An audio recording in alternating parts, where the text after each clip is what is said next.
So before I But came you here. are there. I'm also there. Mm. But both of us are there, but at the same time not there. Not that. I'm there the moment, maybe I will be the first one to just wake up, or you will wake up a little later. But the moment I wake up, I know you are sleeping.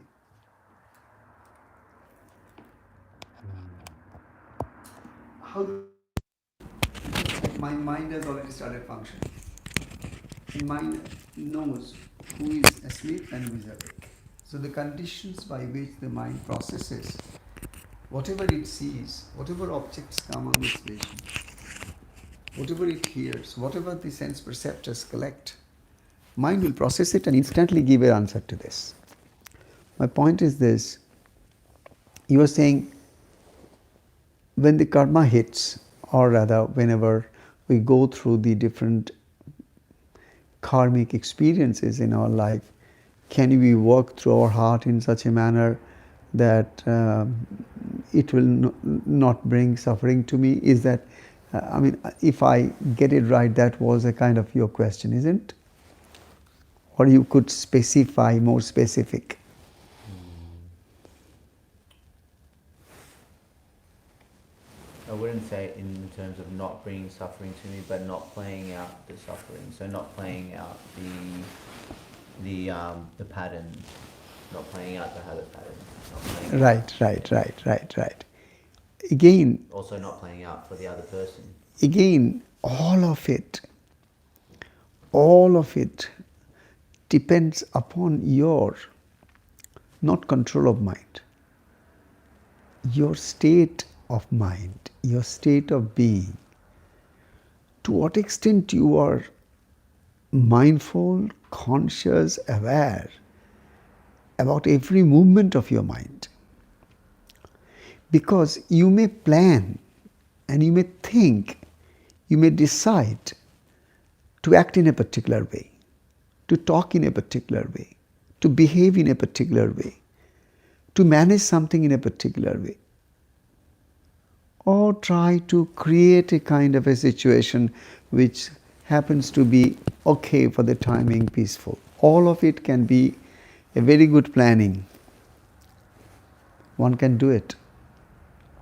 But there's no guarantee that one can do it again and again. Well, because it's not yet the truth. It's just the idea of truth, which I feel is not the same thing. It's like, First thing first, when you decide that, okay, I'm going to work out my karma with someone, for example, I'm just giving a very simple day to day experience of life, mostly spousal or mostly people who live together in a relationship, or some, kind of a dating relationship, or for that matter, any kind of family relationships, or anywhere, any kind of relationship. The point is this, we have to keep in mind that much of our own mind, we do not know what is there in store. There is a karmic bag, karmashaya. Karmashaya means where all these karmas are stored, the the story of storehouse the of karma. all karmas. We have no idea what is there because it's oceanic in depth. And the consciousness about our own mind, our own body, our life experience, what's right, what's wrong, and all this that we are talking about are only the tip of the iceberg.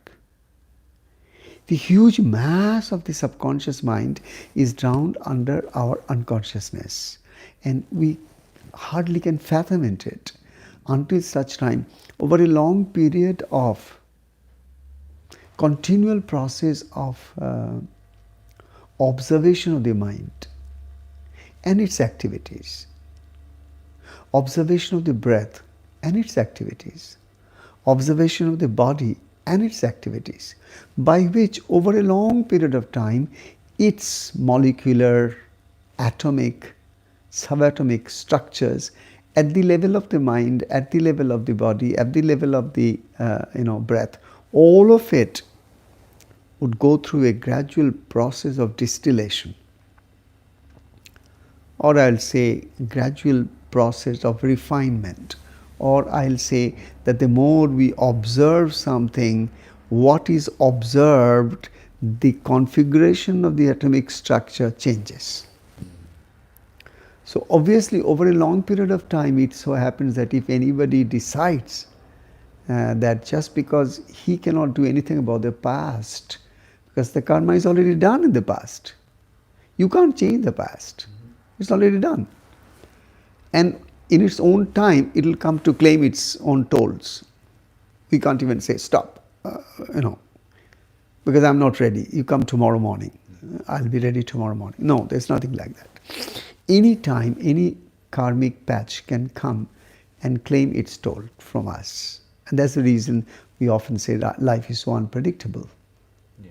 Because of this unique phenomenon of the cause and effect chain which keeps on occurring and reoccurring in each of our lives. Now point is this, when we are in relationship, don't forget this matter, that both of us are basically acting from the point of view of our levels of consciousness, our levels of understanding this world and worldliness. So what happens is, if I am in relationship with you, I am always judging you only from the plane of the consciousness that I have reached so far. Yeah.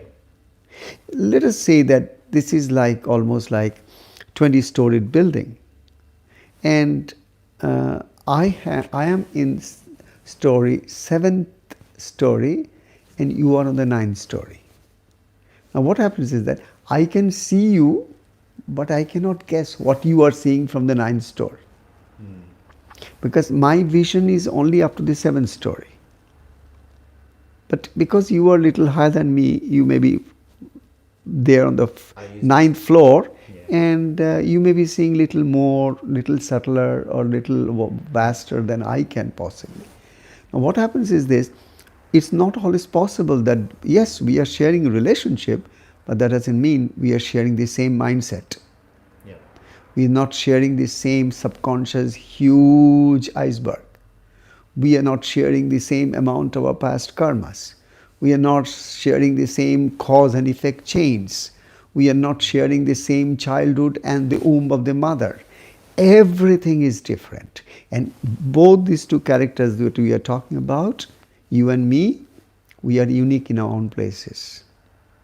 But isn't our co-creation based on karma? Yes, our co-creation also will depend upon, at the level of my karma, I am seeing you. At the level of your karma, you are seeing me. And you are basically interacting with me from the simple point of view of where you are. You can't interact with me from where you are not. Yeah.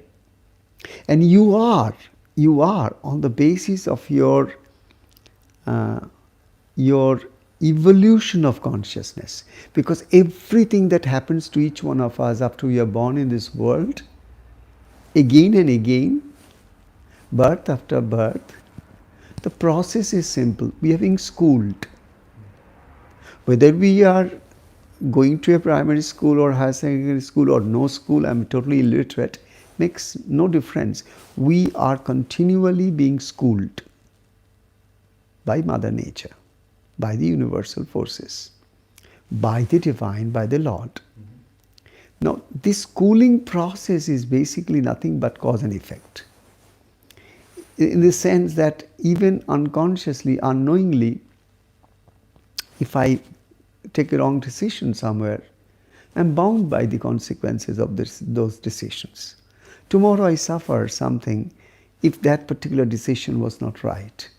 It over a period of time, when it bears fruits, it may not be palatable to my tongue.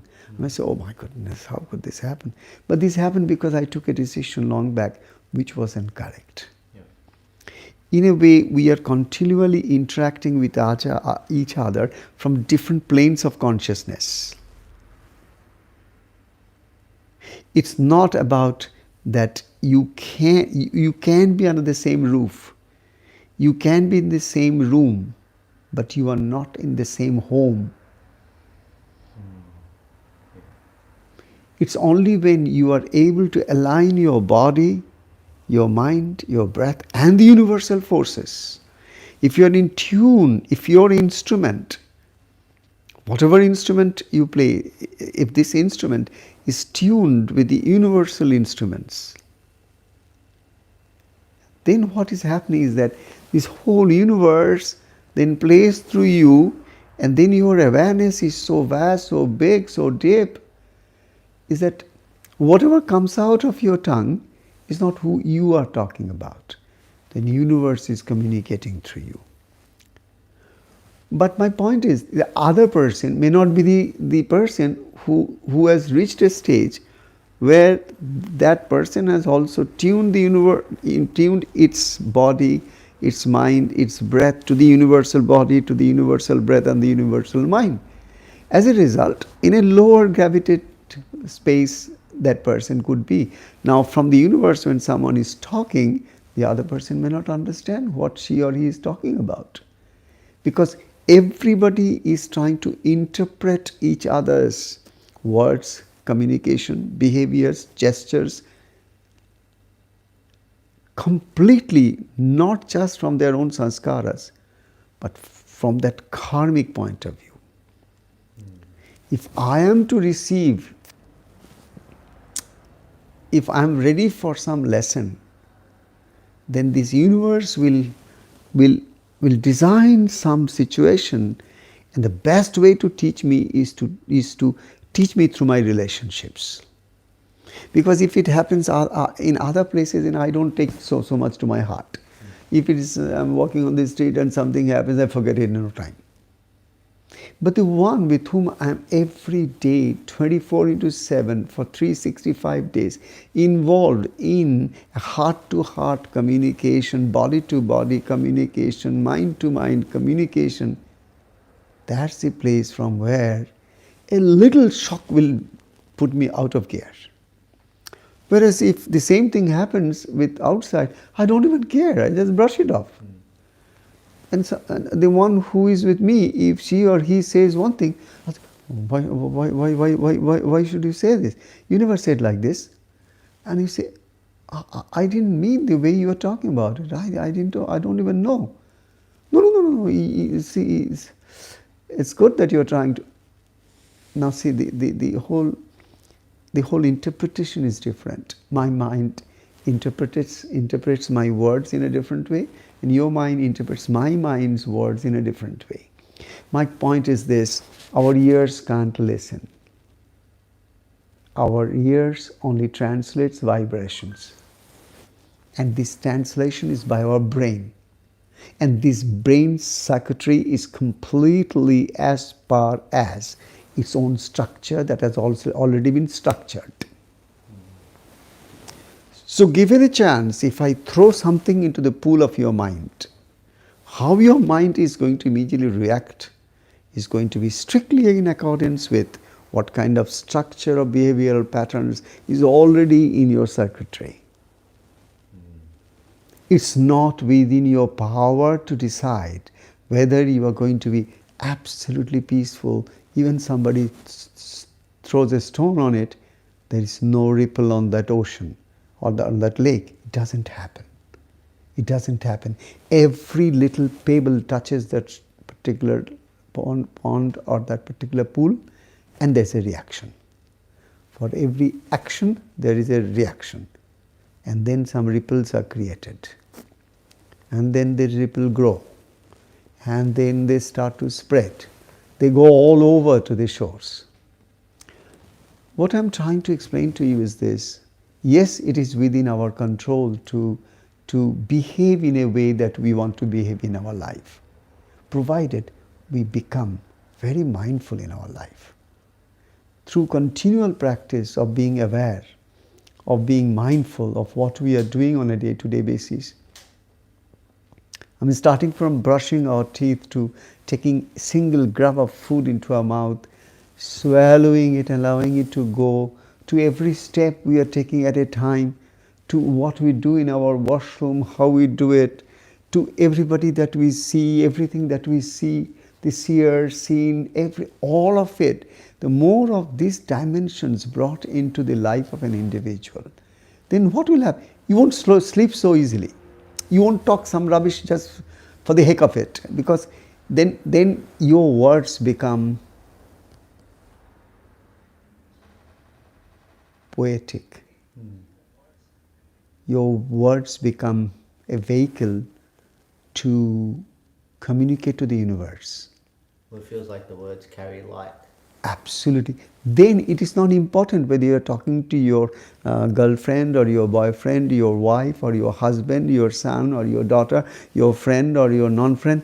No, I'm not bothered about all of this that you're talking. You're leveling your relationship now. These are all levels that you have put. Yeah. I'm taking those levels away.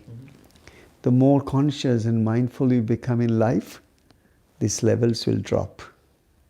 What will remain is that every time you are taking the other person as manifestation of the divine. So you are worshipping with your words. You are careful what words you are offering to the other person. So thereby it's almost like you are worshipping a deity. It's not something that you can say that, okay, husband and wife. Somebody asked me, Babaji, can you tell me what it is exactly this marriage is all about? I said, it's like a beautiful bond where two souls come together to be co-travelers in the path of light. It's not just a physical relationship to satisfy the physical hunger. It is that, yes, but that is at a very, very base level. The more higher and higher one goes, the same relationship can become the beautiful bondage to unfetter all bondages. To just have glimpses of something which only a beautiful blend of male-female relationship, a blend of male-female energies, of yin and yang, when all of this balance together, then what will manifest through both of this is that it will be like, that's possibly one of the reasons in our Hindu philosophy you find, the religion you find, what's a beautiful thing is that you don't find this one God in that. You don't find Shiva only. Yeah, because as you were speaking, I was thinking of multiple beings that represent those removals of bondage. Absolutely, exactly. Otherwise, we just put it all on one Yes, person. yes. Like, look, Shiva is there, then Parvati also is there. Krishna is there, then Radha is also there.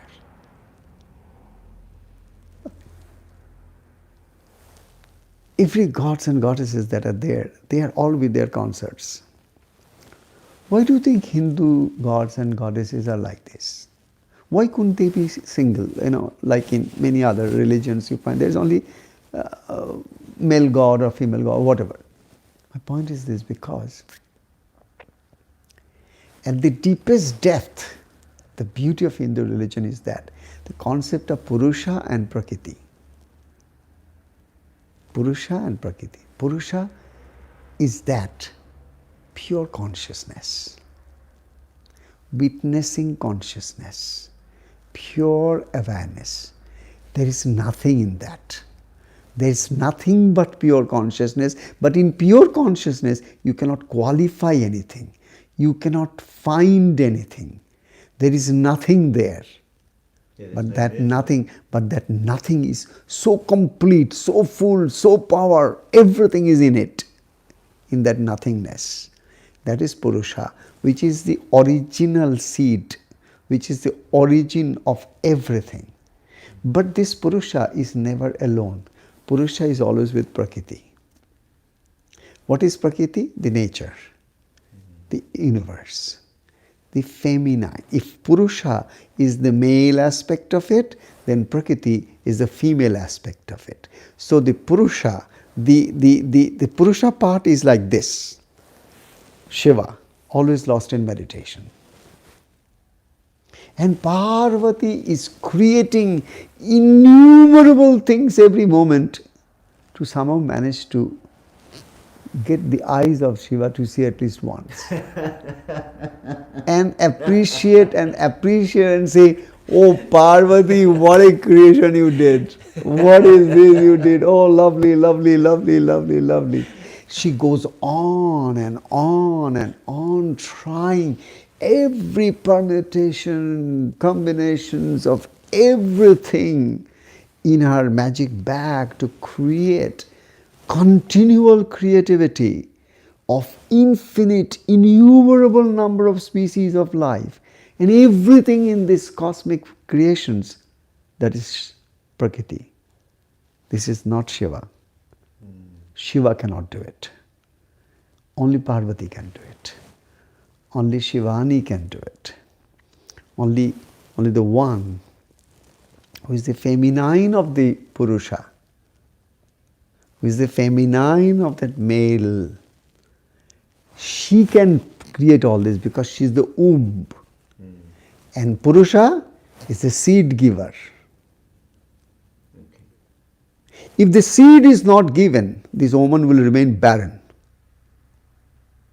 I am talking about this woman who is going to create everything. Okay? Okay, I am talking about the concert of Lord Shiva.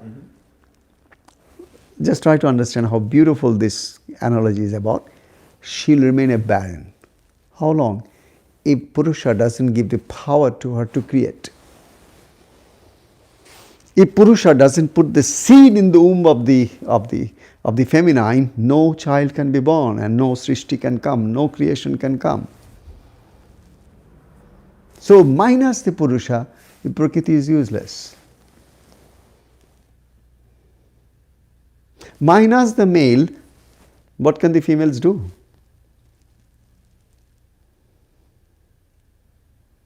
This whole universe is thus a beautiful balancing of the male and female, or the male energy and the female energy in absolute harmony. Higher you go, you see this harmony more and more and more. Lower you come down from that, you see this harmony broken into pieces and pieces and pieces. And as this harmony between male and female energies break, relationships break. As these relationships break, the entire balance of Srishti, the entire balance of Earth Mother also breaks. Because relationships are very important. What you are seeing today is that globally you are finding that with so much of education that has gone for last 100 years through all the universities of the world, the best of education, the ultimate of technology that you have already attained to, and you are going to attain tomorrow more and more of the artificial intelligence. My point is very simple. You know at the bottom of your heart things are not working properly. You know somewhere we are going wrong. You know globally we are proving to be flops. Globally we are proving that our technology, our science, everything that we have been boasting for so long is gradually coming to tell us, are you sure this is going to help you out? Are you sure this is going to make you happy in life? Are you sure it can assure you a peaceful existence, coexistence in this world? These questions are unanswered. But even if you don't answer this question, it remains this too much of breaking of relationship all over. This rampant separations, rampant divorces, and thus, the entire institution of marriage being questioned, entire institution of marriage gradually not being at all respected globally anymore. This was not our world like 60, 70 years back. Our world was not like this. When we came into this world, our parents, they were married to each other, and of course they had their differences. They agreed to be disagreed, but there was something. There was something. As a result, as I said, the balance between the Purusha and Prakriti, that means the young and the young, as long as that is there properly, even the relationships they bring about good offsprings. Their offsprings will be good souls from the higher world into this world. And as a result, you see, in those days, globally, you had so many wonderful personalities at different places, and lots of the sadhus and mahatmas and great sages and seers and saints and incarnations and messiahs all over, all over. But as the days are passing, you know very well, if I say, I'm really looking for a very true guru, can you get me one? I'm looking for a very good, pure teacher who will take me on the spiritual path. Can you take me, and can you find one for me? And they say, I'm not sure. Because I saw it as that consciousness is moving differently now, in terms of we used to have gurus and specific masters, and they were the one that carried all the consciousness. But now it feels like there's more of the collective carrying the consciousness. There's a lot more self-aware people than there's ever been. There's a lot more higher vibrational beings than there ever has. So it's not as concentrated in the guru who leads the way. It's like there's now a mass group of leaders or guides that it feels like it's less emphasized on just the individual and more on the group moving together. Absolutely fantastic. But then again, I am telling you this, that when it comes to spirituality, you still need somebody who is lighted, who has found the light, who has found the path, who has found the answer, who is resolved, who has no more questions, no more answers, is available. From that one person, you can lit many lamps. One Buddha was there sitting under a tree. It's not necessary, in those days there was no collective consciousness of lots of people getting, high in spiritual attainment. But it was all authenticated by someone. Not everyone who claimed to be a Buddha was a Buddha. Now in modern world, what is happening is that we have too many Buddhas, too many people to claim their teachership, too many people to claim their guruhood. But I don't find students. I don't find teachers or students. Because it is more difficult to find students today. I have too many teachers to go to. And I'm confused which teacher I should go and for how long I should stick. Yeah. Now my point is this, in olden times what happened is this, we first were given a chance to follow our own inner nature and its inclination. And once we know, oh, I'm a bhakti type, oh, I'm a jnana type, oh, I'm so active, I don't care for bhakti and jnana, I need to work hard, I need to do something for this, okay, I'm a karma type. My point is this, I took time to first find out my natural inclination towards where I'm trying to reach. And then my half life's journey was to find a true teacher that suits me, not you. And that particular person that suits me could be a cobbler on the street. Not necessarily somebody sitting under the tree with matted hair. He could be a cobbler. He could be a very ordinary rustic, some village. But yes, I have found my teacher. It's not your teacher, my teacher, don't forget. Because I have been studying my inclinations. And my inclinations showed me this is it. And I go and holding. He said, what do you want? I said, I want this. I don't have anything. No, I don't want anything from you, don't worry. I just wanted to serve you, I just wanted to be around you, okay, stay. It's interesting because somebody asked me my experience of you yesterday, and I said that a a lot of the things that you were saying resonate with me. It's the same way that I move, the same way that I see, the same way that I navigate. However, you can feel the refinement of how refined and specific your consciousness moves. And I was telling someone about the experience of me sitting here and just being in the space. I was able to see my own consciousness a lot clearer and move and laugh at my own consciousness and what it was doing just by sitting here. And I was aware that you were aware, but you actually didn't engage in it, and that was allowing me to play in my own mind and realize my own insights. Because you were within the aura of your teacher. It just brings everything to the surface, depending upon the preparedness of the students around. The teacher does not teach. No. Teacher is just an availability. But what happens is that the students bring their energy to the teacher. The student brings their mind to the teacher. The students bring all that they need to the teacher. But each is looking for something different. Each is in different levels of consciousness, awareness, expectations, or their own goals of life. In their own different levels and layers. But my point is, the teacher doesn't have to give a talk on a subject where he begins at some point, midpoint is this, and the end point conclusion is this.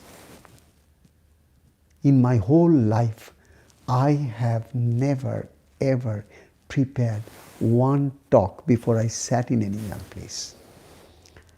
It could be the MIT Boston, it could be Stanford, it could be a church, it could be a temple, it could be a house, it could be with 5 people, it could be 10,000. I've never prepared my speech because I thought if I prepare my speech, then my communication is dead. Then you're not speaking the truth. The thing is this, then what happened to you when you came yesterday to sit and go through the process is that everybody was they're open, but their own mind, their own consciousness, everything is working from inside. That is exactly what Guru does. Guru is none but that particular light that is already within you, but that outside also is important. Your light is inside of you, but there is somebody who has to carry the light from the outside, push you inside.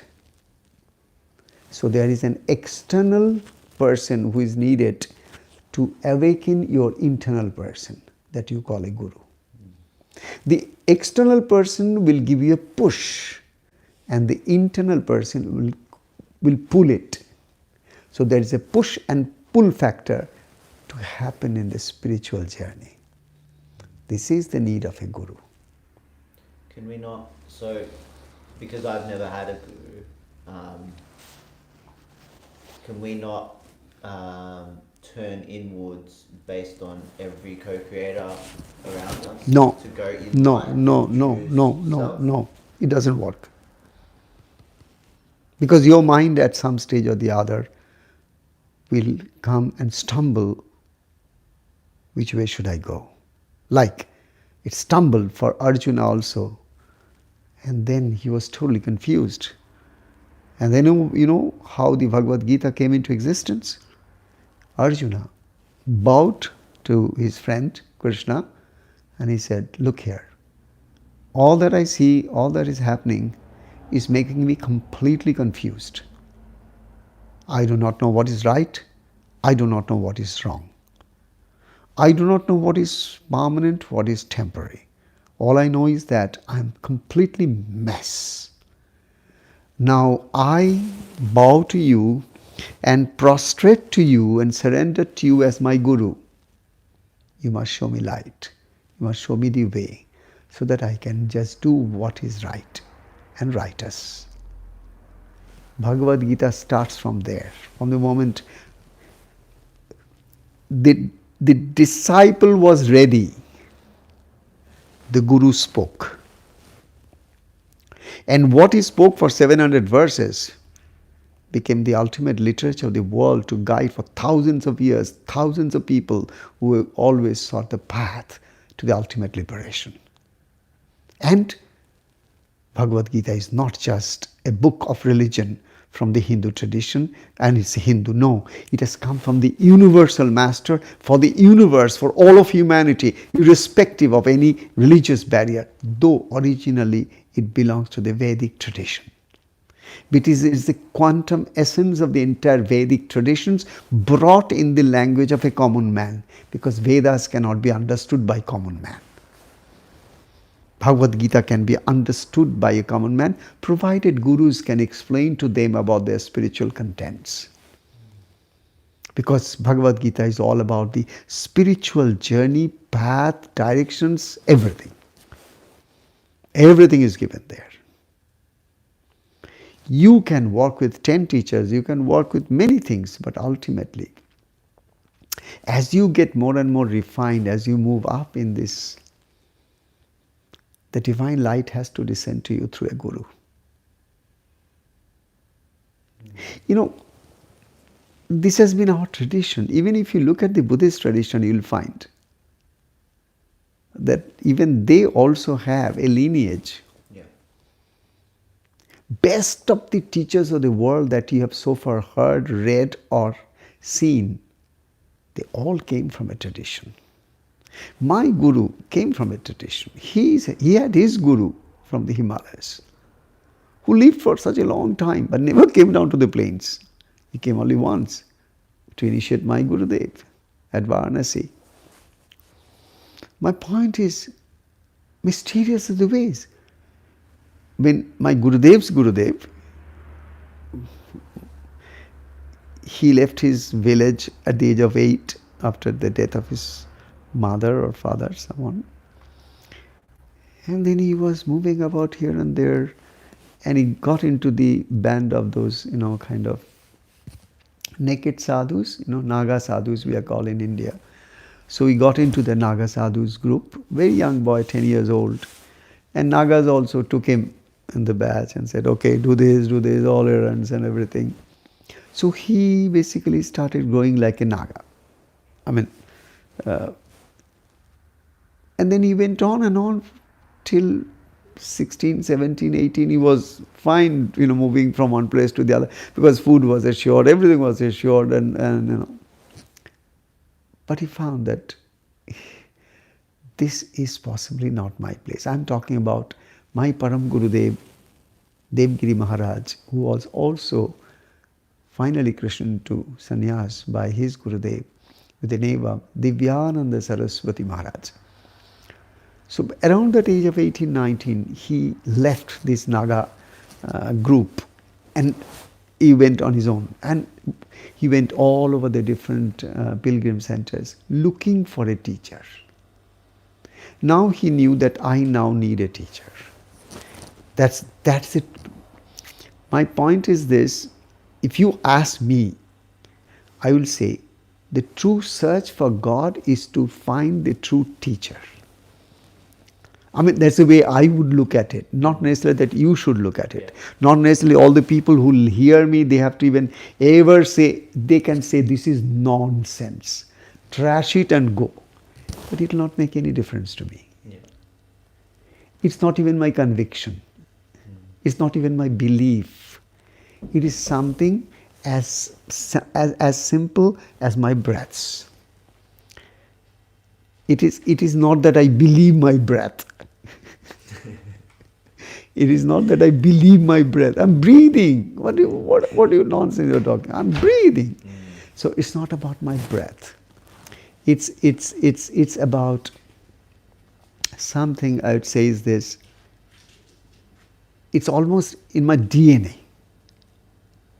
The truth about the need for the half the search in life. Like my Param Gurudev went on to different pilgrimages and he went through all the ordeals and austerities and all the problems that he faced. But what was happening is that he was searching a teacher. During his time at Nagas, he had different teachers, because in Nagas also there are sadhus and mahatmas who have been penance for a long time. Didn't suit him. As I said, you must know your nature, and then your nature will drive you to your guru. So he knew his nature, though this is not the place. My Gurudev, Devgiri Maharaj, he left that place and finally reached to a point in the Himalayas where my Param Gurudev was at that time in Uttarkashi. There's a place in the Himalayas. When he went there, at that time, my Parapara Guru, means my Gurudev's Gurudev I'm talking about, he was renowned in the entire Himalayas as the highest scholar and the most enlightened. We went to him and he prostrated to him, young boy of 17, 18 years old, of course a Naga and all that stuff. And he said, I have been with these people and I did what I could, but I know I didn't find what I was seeking. And I know what I am seeking is with you. Because I have gone, before I came to you, I have gone and seen so many teachers all over India. It didn't just tell from my heart that this is the one. But when I came to you, I sat before you, my heart said, you are the one. Would you please accept me as your student? And then our Parapara Gurudev, his name is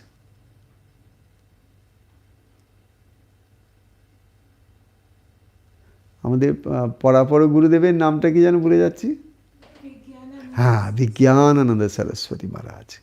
So my guru's name is Thakur Sisi Bhajan Brahmachari Maharaj. Next, Devgiri Maharaj, or see, Divyananda Saraswati Maharaj. Next level, another guru's level is that Vigyanananda Saraswati Maharaj. So we are from the Saraswati Sampradaya, which is very high in the Sannyas Sampradayas. So when Vigyanananda Saraswati ji sees this boy, he understands his future. He sees through his times. And then he says, sit down. And he says, okay, be around. And now this boy is around this teacher. So he was happy that I found, at least I have a place. He has not thrown me or kicked me out. And then he started serving him.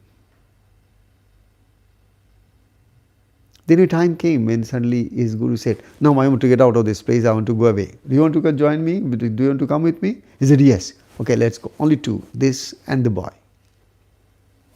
They went up into the mountains, into a cave. And there, Vigyanananda Saraswati ji sits in meditation inside the cave and asks my Param Gurudev, Devgiri Maharaj, to sit at the door of that particular cave outside. It's almost like a doorkeeper. Come on, sit down here and do your meditation. But it was cold. It was Himalayan, high altitude in the Himalayas, very cold, freezing cold. The Guru inside had a fireplace, we call it dhuni. Dhuni means in our Himalayan and our sadhu tradition, dhuni means fire. They lit a fire, like bonfire kind of fire. So whoever does the meditation, because it is so cold, so you have like a heater. You have a fire, and then the warmth of the fire helps you to stay and do your meditation for a longer time. Kind of the cave had a kind of a something by which it was a door type, but it was not a door, but it was something to close. And there outside, my Param Gurudev, Devgiri Maharaj was outside there and he was inside. Towards the mid of the night, Devgiri ji, because he was very young at that time, he couldn't meditate so long and it was very cold, and so he just started dozing. and he was feeling very sleepy. And the more the time went, he felt sleepy. The fire also gradually and gradually was trying to get extinguished because there was nobody to, kind of make it go. He didn't even know that because he was completely unconscious about what's happening to the fire.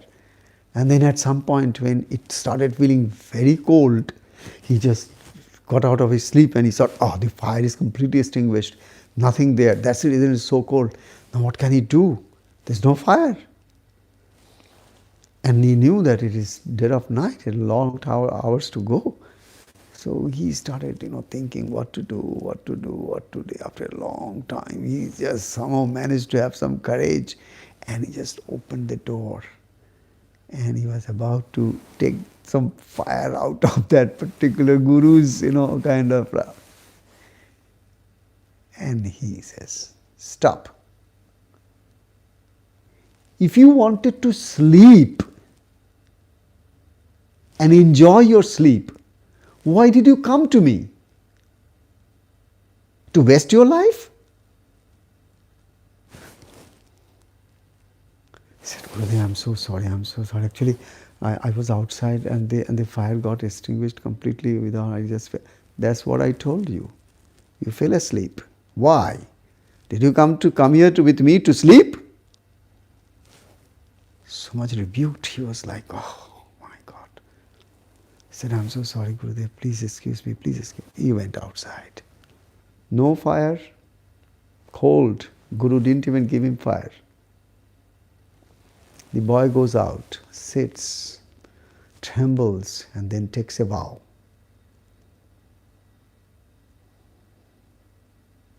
I'll not sleep till I awake.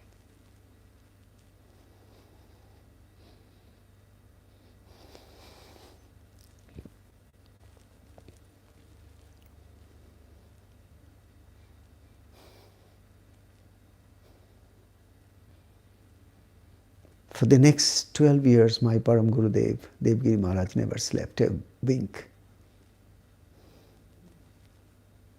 For the next 12 years, my Param Gurudev, Devgiri Maharaj, never slept for a second and kept practicing in meditation because he took a vow that my Guru rebuked me, did I come to him to sleep? He asked me.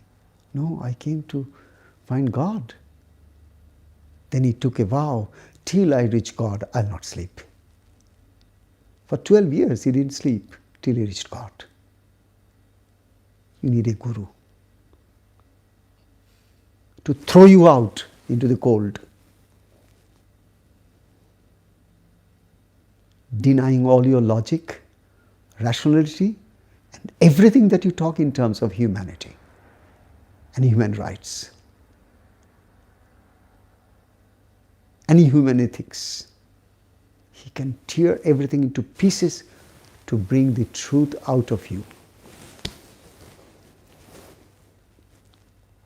Every teacher has a different way to work with his student because every student is unique. It's not about 30 people sitting together or 30 masters and trying to technique after technique after technique after technique and going for last 30 years and reaching nowhere after 30 years. Still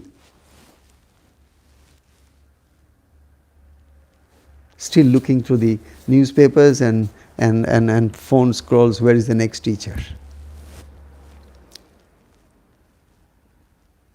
That's different. The explanation you gave, that's different.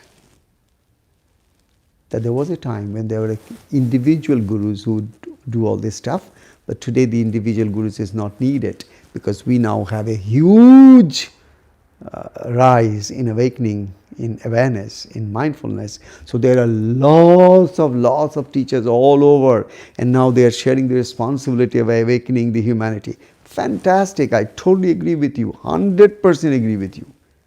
But I'm telling you, I'm yet to see enlightened people.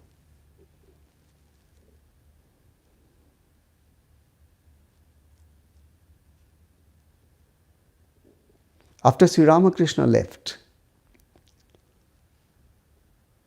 the entire Ramakrishna order had thousands of sannyasins who had all dedicated their life to find God. But there could not be a second Ramakrishna in last 200 years.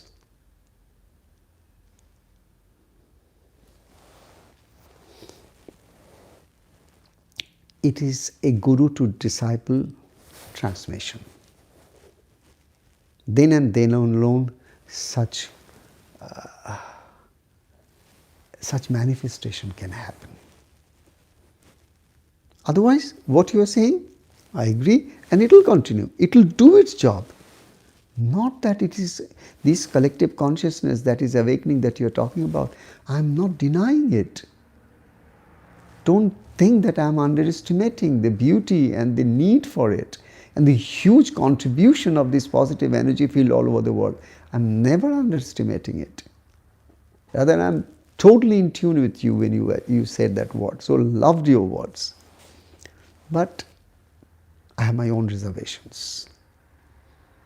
Because I come from a tradition so deep into the womb of the Himalayas and to the distant past of timeless time that I cannot buy these modern gadgets and modern explanations about your spiritualities of Kundalinis. I cannot buy. I cannot buy $500 Kundalini. Because everywhere in these modern times, teachers are ready to sell Kundalini for $500. Fools they were who had to go to the Himalayas to penance for 50 years to find Kundalini. They were fools. They should have just borrowed $500 and got it and it's done. Do you think Kundalini is that cheap? $500? Enough is enough. I'm sorry, I can't participate in those things. And you will never find me anywhere around it. Because my Kundalini is my mother. I talk to her. If you're ready, give me what you want. But I'll not pierce you to get out and wake up and do all kinds of fits and hysteria.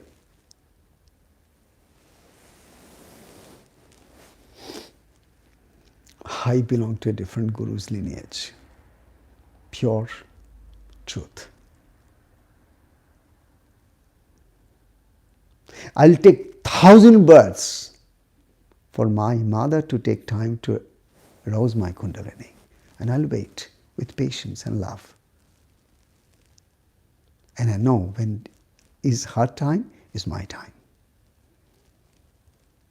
My time is not her time. Her time is my time. The tide never comes in the rivers, but the river water go high. Tide comes in the ocean. River water rises. Those who live by the river, they think tide is the manifestation of the river. No, it's a manifestation of the ocean.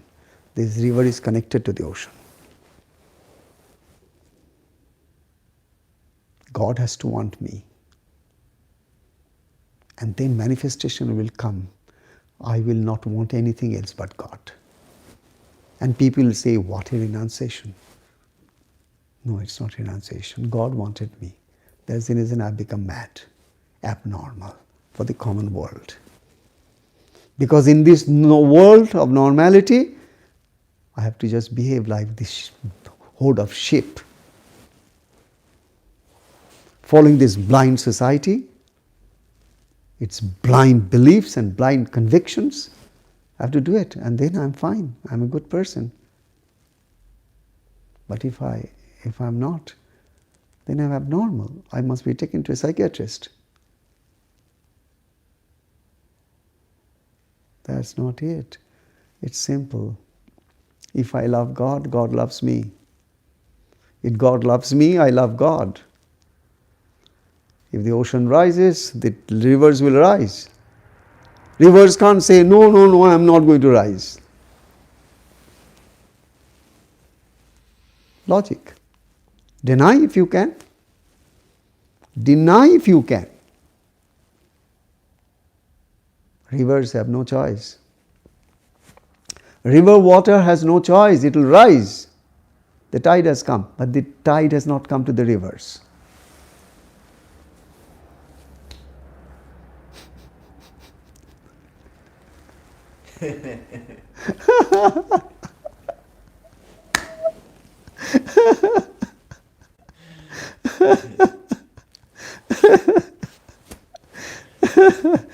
Crazy, just forget this man, go and do your things right, you'll leave me.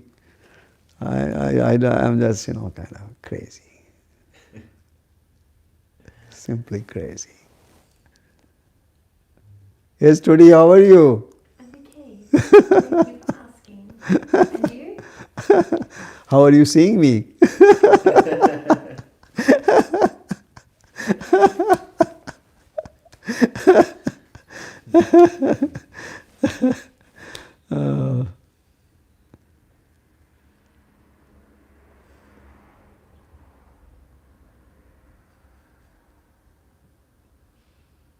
I'm very thankful to God for all God's kindness every moment.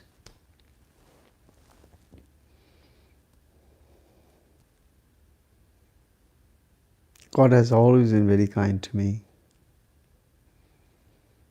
At times when I cried and cried in pain and suffering, God was so kind to me. At times when I laughed and laughed and laughed and enjoyed life, God was very kind to me. But He was kinder when I cried. He was kinder when I suffered. Because that's where I learned what is life. It's not when somebody did something immense good to me and made me happy that I learned. It's when I trusted somebody and that man backstabbed me and robbed everything out of me and left me penniless beggar. That's the person who has been the harbinger of God's grace to me. He taught me a lesson. Learn what is life. How fair is life? And how fair are your ideas about life?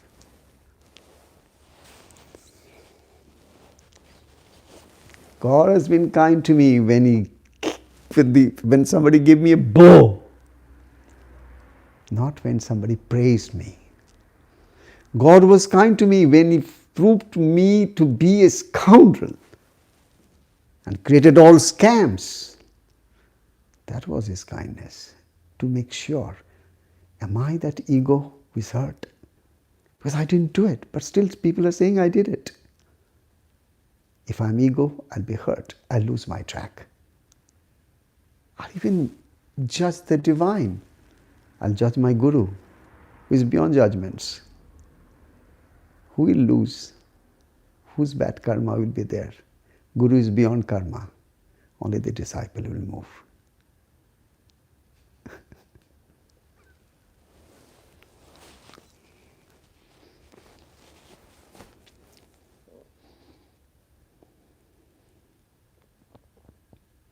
God has been very kind, very kind. I'm sure it's not about me. God is kind to everyone. God is very kind to everyone. Because what can sun do other than giving light? Ask sun to give darkness, it can't, because it doesn't have it. Ask God to give unkindness, it can't, it doesn't have it. Ask God to give hate, He can't, because He is nothing but love.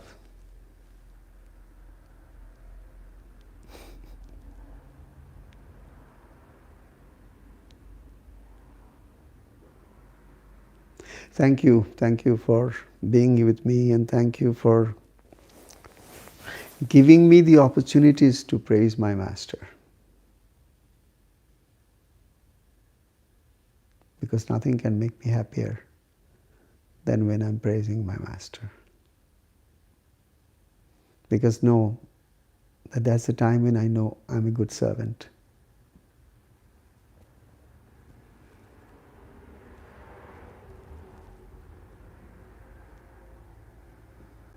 And usually a good servant is a good student.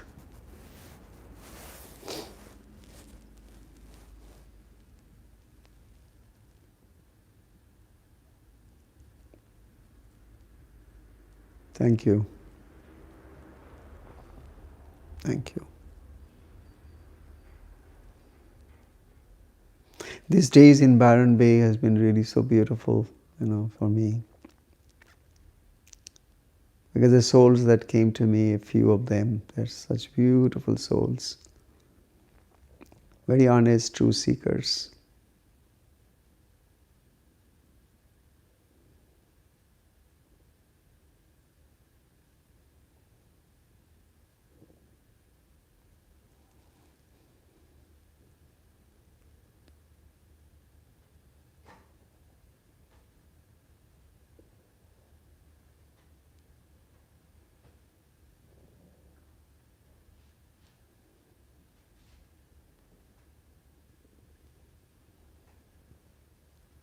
Okay. Megha?